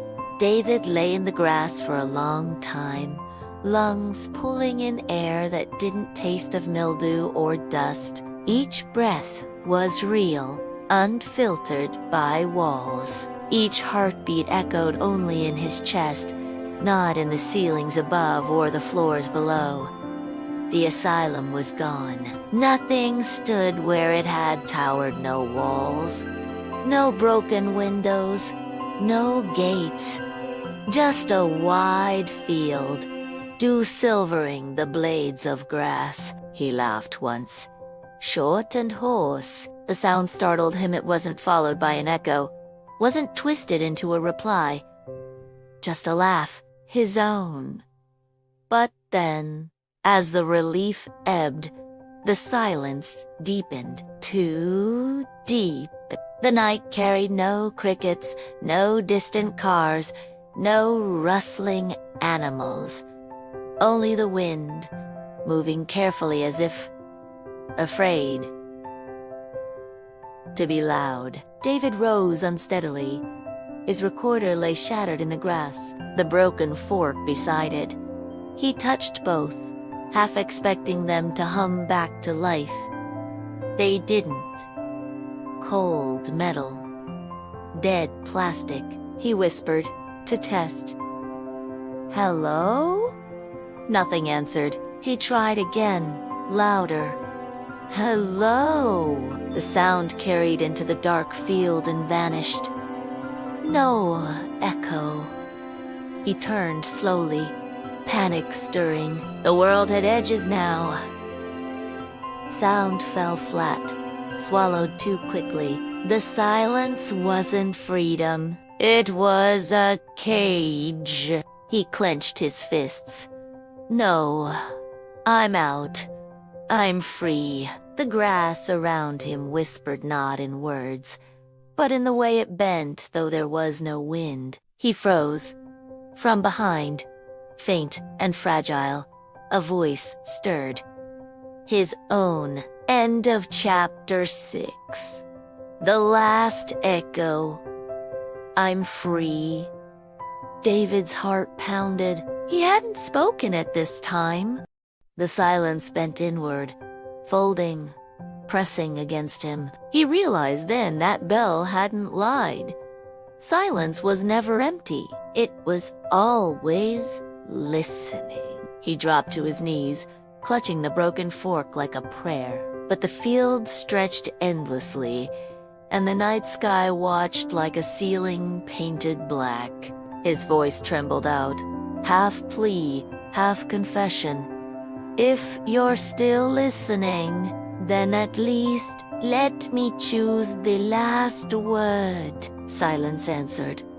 Waiting, David closed his eyes, drew a breath that might have been his last, and whispered, Enough. The field exhaled, and the world went dark. You have reached the end of...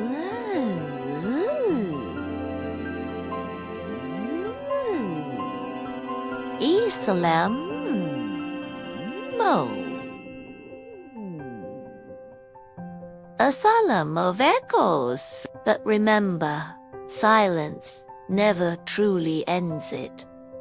Only waits. If you felt the chill of this story, support the channel with a like and a comment, and subscribe so you never miss the next shadow. Until then, keep listening.